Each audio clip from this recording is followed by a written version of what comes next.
여러분 안녕하세요. 영디비입니다. 여기 트리 보이시죠? 벌써 크리스마스가 한 주도 안 남았어요. 여러분, 메리 크리스마스!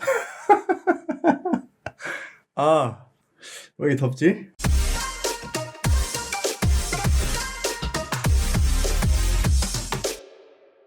여러분, 많이 기다리셨죠? 에어팟 맥스가 왔습니다. 참고로 이거 제가 구매한 거 아니고요. DADT에서 먼저 구매를 해서 오늘 급하게 공수를 했는데 저에게 먼저 보내줬어요. 여기 이렇게 비닐도 안 뜯은 에어팟 맥스입니다. 제가 먼저 언박싱을 하고 간단하게 테스트를 해보고 저도 여러분에게 성능이 어떤지를 알려드리겠지만은 DADT 채널에서도 간략하게 성능에 대해서 알려드릴 예정이에요. 자, DADT에서 보내준 이 에어팟 맥스는 스페이스 그레이 색상이고요. 전면에 이렇게 헤드폰 모양이 있고 상단에 에어팟 맥스 이름이 있습니다. 그리고 여기 뒷면에는 스마트 케이스가 씌워진 에어팟 맥스 그림이 있어요. 이 아래를 보면은 for 말레이시아라고 적혀 있는데 아마도 말레이시아에서 출시한 헤드폰을 가지고 온 것 같아요. 제조는 역시 차이나네요. 자, 그럼 제가 비닐을 뜯어보도록 하겠습니다.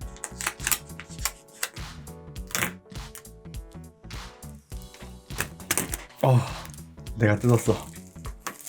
내 것도 아닌데 이거 H님이 해야 되는 건데.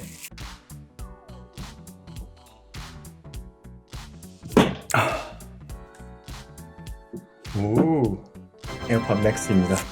일단 언박싱을 봤기 때문에 이거는 종이가 쌓여있더라고요, 스마트 케이스에는. 그리고 참고로 아래에는 설명서, 간이 설명서가 들어있고요.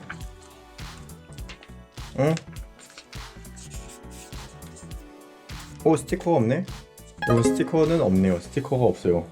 H님, 제가 스티커 빼간 거 아니에요. 스티커 여기 없어요. 그리고 USB-C to 라이트닝 케이블이 들어있습니다. 구성품은 이걸로 끝이네요. 자, 열어보겠습니다. 오, 이렇게 종이가 쌓여있어요. 종이가 쌓여있는데 이 뒤쪽에는 조금 더 단단한 재질이 덧대어져 있습니다. 이 케이스는 스마트 폴리오 케이스의 재질이랑 비슷한 재질이에요. 안쪽에는 세무 재질인데 자석이 있어서 착 달라붙는 재질이고, 바깥은 이거 뭐라고 하지? 약간 고무 느낌의 케이스입니다. 그리고 많이 보셨죠? 종이가 패드를 감싸고 있어요. 종이 안쪽에 이 종이가 있어가지고 패드를 딱 꽉 잡고 있네요. 근데 이거 너무 이거 딱딱거리는데? 알루미늄 상할 것 같은 느낌이 살짝 듭니다. 역시 무거워요. 들고 있는데 무겁네요. 그런데 이 헤드밴드의 캐노피가 이 무게를 잘 지지해줄 것 같은데, 그리고 텔레스코핑 암, 제가 이거 궁금했던 건데 여기가 한 점으로 연결되는데 보시면은 이렇게 스프링으로 이 아래를 눌러주게끔 스프링이 장력을 작용하고 있습니다. 그래서 착용했을 때 이 아래쪽도 잘 눌러줄 것 같아요. 패드는 이렇게 자석으로 바로 뗄 수가 있고요. 이 패드 자세히 보시면은 패드 안쪽으로 더 들어가 있어요. 이 앞에도 많이 들어가 있죠. 그래서 드라이버하고 하우징의 공간이 굉장히 좁게 느껴집니다. 많이 들어가 있죠. 여기가 많이 들어가 있습니다. 패드도 이렇게 들어가 있어요. 이렇게 부착이 되는데 되게 신기한 구조네요. 그리고 제가 이 패드 때가 잘 묻을 것 같다라고 말씀을 드렸는데 그렇게 때가 묻을 것 같은 느낌은 아니고 이 직물 자체에 코팅이 되어 있는 느낌이에요. 그래서 밀폐도 어느 정도는 잘 됐고, 여기 홀이 있는데 이 홀을 통해서 사용자가 착용하는 것을 감지하는 것으로 보입니다. 역시나 예상했던 대로 상단에 마이크 하나, 이쪽에 하나, 그리고 이 아래쪽에 마이크가 있는 것으로 보입니다. 오른쪽 하우징에는 여기는 터치가 아니고 그냥 완전 알루미늄이에요. 터치 버튼은 아니고요. 버튼은 다 여기 상단에 버튼 하나, 그리고 디지털 크라운이 있는데 디지털 크라운 크기가 꽤 크네요. 꽤 크고 돌릴 때 그 걸리는 느낌은 없어요. 그냥 부드럽게 돌아갑니다. 텔레스코핑 암, 스테인리스 재질로 만든 텔레스코핑 암이에요. 이거는 상당히 부드러우면서 뻑뻑하면서 약간 뺐다 넣었다 하는 게 굉장히 부드럽긴 해요. 그런데 역시 무겁네요. 들고 있는데. 자, 일단 페어링을 해볼게요. 14.3으로 업데이트를 해야 되네요. 업데이트를 해야 되니까 일단 착용 한번 해볼게요. 384g의 무게는 과연 머리에 얼마만큼 누를지, 무게를 줄지.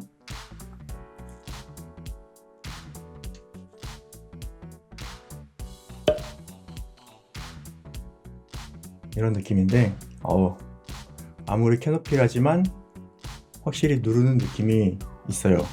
무겁습니다. 무거운데? 무거워요 이거. 한 점에서 힘을 스프링 장력으로 이 아래쪽을 누르는데, 잠시만요, 조절을 좀 더 해봐야겠지만 이 아래까지 눌러주는 느낌은 나쁘지 않습니다. 그리고 지금 ANC가 작동이 됐는지 조용해요. 작동음이 아주 미세하게 들리지만 굉장히 외부 소리가 지금 거의 안 들립니다. 이 버튼 한번 누르면은 주변은 허용 모드가 됐습니다. 제 목소리가 아주 자연스럽게 들리고 있어요. 근데 이거 무거운데? 진짜 무거워요. 오래 못 쓸 것 같아요. 자, 제가 급히 14.3으로 업데이트를 하고 왔습니다. 여러분, 에어팟 맥스 구매하시면 14.3을 준비하셔야 됩니다. 짜잔, 페어링을 해볼게요. 이제 하얀불이 들어왔어요. 하얀불이 들어왔고 여기 이렇게 에어팟 맥스 연결이 떴습니다. 연결.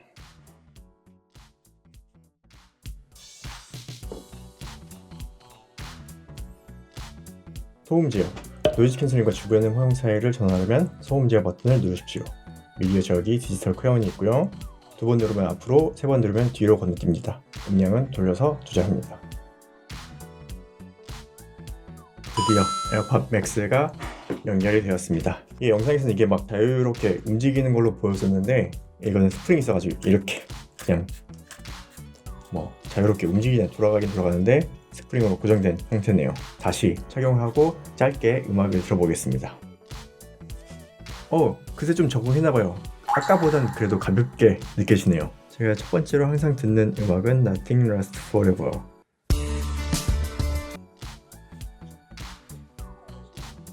일단 처음 딱 들어본 느낌으로는 에어팟 프로 같은 경우는 보컬, 중역 위주로 극고음하고 극저음이 살짝 내려와 있는 형태였었잖아요. 그런데 이 에어팟 맥스는 극고음하고 극저음이 살짝 올라가 있어요.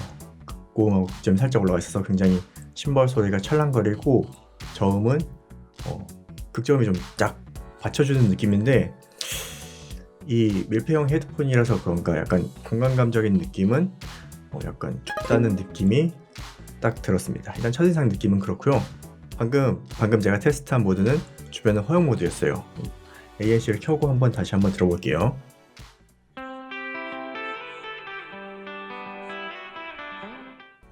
지금 제가 트랙을 넘겨가면서 테스트를 하는데 생각보다 트랙을 넘겨가는 텀이 굉장히 길게 느껴집니다. 왜 이렇게 길게 느껴지지? 일단 볼륨은 충분하게 높게 올라가는 것 같아요. 그리고 이 디지털 크라운이 제가 생각했던 거랑 반대로 볼륨이 움직이네요. 이쪽 방향으로 했을 때 볼륨이 올라가고 이쪽 방향으로 하면 볼륨이 내려가요. 그래서 그냥 이거는 직관적으로 아주 스무스하게 볼륨이 움직입니다. 근데 확실히 무겁긴 무겁네요. 일단 헤드폰을 벗고, 일단은 처음에 딱 들은 느낌으로는 제가 얘기했듯이 고음하고 극저음이 강조가 돼 있어가지고 약간 약V형 사운드를 들려주고 있고요. 그리고 생각보다 사운드 자체는 어느 정도는 잘 잡은 것 같아요. 대신에 밀폐형이라서 이 공간감이라든가 그런 부분은 조금 아직 첫인상 자체는 좀 좁다라고 느껴지네요. 사운드적인 부분은 좀 더 테스트를 해봐야 될 것 같아요. 일단은 언박싱하고 간단하게 외형적인 부분을 살펴봤고, 이 사운드에 대해서 첫인상 느낌도 말씀해 드렸습니다. 그럼 제가 빠르게 측정해보고 어떤 결과가 나왔는지 알려드리도록 할게요. 자, 빠르게 측정하고 왔습니다. 에어팟 맥스 제가 짧게 사용해봤는데요. 새로운 기능을 하나 찾았어요. 이 하우징이 무겁다 보니까 이렇게 혼자서 오뚜기 좀 잘 서있어요. 자, 측정한 그래프를 보여드리겠습니다. 먼저 사운드 측정 그래프예요. 이 그래프는 올리브 웰트 타겟을 적용한 그래프고요. 이 0dB 라인에 플랫하면은 많은 사람들이 선호하는 음색이라고 볼 수 있어요. 0dB 라인에 플랫하게 세팅이 되어 있어요. 그런데 특이한 점이 2.5kHz의 dB 있어요. 그리고 7에서 8kHz 이 부분에도 dB 있죠. 이 2.5kHz의 dB 있어가지고 약간은 보컬이 가깝지 않고 살짝 멀게 느껴지는 느낌이 있는데, 그 느낌 자체가 공간감으로 연결되진 않고 보컬 살짝 답답하다라고 느꼈습니다. 그리고 7kHz, 8kHz의 딥이 있어가지고 일단은 자극은 없어요. 자극은 없고 10kHz 이상 초고음 영역은 또 올라와 있어가지고 굉장히 화려한 찰랑거리는 사운드를 들을 수 있었어요. 저음은 100Hz 아래 극저음이 거의 플랫하면서 30Hz 아래 극저음은 또 살짝 올라가는 패턴이죠. 그래서 저음 자체도 굉장히 잘 내주고는 있습니다. 일단 전반적인 사운드가 대중의 취향에 맞춰서 튜닝은 잘 됐어요.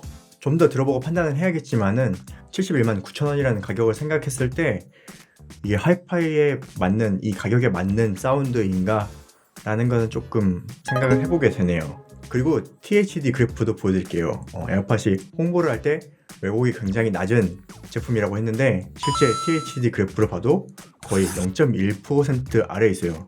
극저음 약 38Hz에만 0.2%가 조금 넘는 THD가 나왔고 거의 0.1% 아래, 전반적으로 드라이버를 굉장히 잘 설계했다라고 볼 수 있습니다. 자, 다음은 대망의 ANC 측정 그래프를 보여드리겠습니다. ANC 그래프예요. 생각보다 에어팟 프로만큼의 ANC 성능이 나오진 않아요. 일단은 차음성이 굉장히 좋은 편이에요. 1kHz 아래 대역 봐도 약 300Hz까지 차음이 굉장히 잘 되는 편인데 거기에서 ANC를 작동시켜서 노이즈를 없애다 보니까 그 영역 자체가 크다는 느낌은 아니에요. 하지만 에어팟 프로와 같이 에어팟 맥스도 이 기본적인 세팅이 트랜스페어런시, 주변음 호용 모드하고 ANC 모드, 이 두 구간을 왔다 갔다 하기 때문에 체감적으로 느끼는 ANC는 괜찮다라고 느낄 수 있어요. 하지만 오프 상태하고 온 상태를 비교하면은 그렇게 ANC가 노이즈 캔슬링이 많이 된다라고 볼 수는 없어요. 그리고 특이한 점이 저음역대를 보면은 오프 상태에서 이 저음역대 레벨이 굉장히 많이 올라갑니다. 이 부분은 폐쇄 효과로 외부의 노이즈가 하우징이나 패드 안에서 약간 맴돌이 치는 소리가 이제 증폭이 되면서 더 올라가는 거예요. 그래서 커널에게는 이압이 느껴지는데 매피형 헤드폰이라서 이압이 막 크게 느껴지진 않지만 어느 정도 밀폐는 잘 되어 있다라고 볼 수 있습니다. 이 부분이 굉장히 높은 게 조금 특이하긴 해요. 그리고 에어팟 맥스에서 조금 주목할 만한 점이 오프 상태하고 온 상태의 그래프를 봤을 때 여기 이 부분을 보면은 온 상태가 대부분 조금 더 튀어 올라가는 구간이 있는데 에어팟 맥스는 그런 부분이 전혀 없어요. 이거는 진짜 튜닝을 어떻게 했는지 신기할 정도로 잘 하긴 했어요. 대부분 온 상태가 올라가면서 화이트 노이즈, 히스 노이즈가 발생하면서 작동음이 발생하는데 에어팟 맥스는 작동음이 조금 있기는 있는데 굉장히 낮아요. 굉장히 낮아서 작동을 했나라는 느낌이 들 정도로 기본 블루투스 화이트 노이즈 수준 정도로 튜닝을 잘 해놨습니다. 액티브 노이즈 캔슬링 성능도 전반적으로는 잘 만들어 놨어요. 그런데 에어팟 프로에서 보였던 것만큼 아주 임팩트 있는 느낌은 아니네요. 그리고 719,000원이라는 가격을 생각할 때 이 정도 ANC 성능이 괜찮은가 라는 생각을 조금 해보게 됩니다. 네, 오늘은 급하게 에어팟 프로 맥스를 받아가지고 언박싱하고 측정도 간단하게 해봤습니다. 에어팟 맥스 한국 출시 가격이 719,000원이에요. 일단 무게가 문제가 될 것 같습니다. 무거워요. 디자인이나 전반적인 만듦새는 생각보다는 괜찮았어요.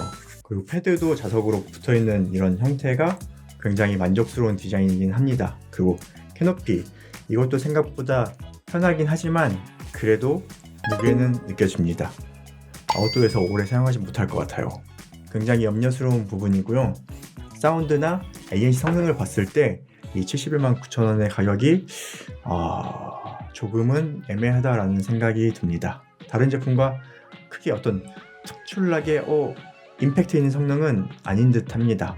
아무튼 오늘은 에어팟 맥스 첫인상을 여러분께 말씀해 드렸고 좀 더 테스트를 해보고 다음에 또 다른 제품과 비교해보면서 말씀해 드리도록 할게요. 궁금한 점 있으면 댓글 남겨주시고요. 오늘 영상 유익하셨다면 구독, 좋아요, 그리고 알림 설정 부탁드립니다. 저는 다음 영상으로 찾아뵐게요. 고맙습니다. 메리 크리스마스!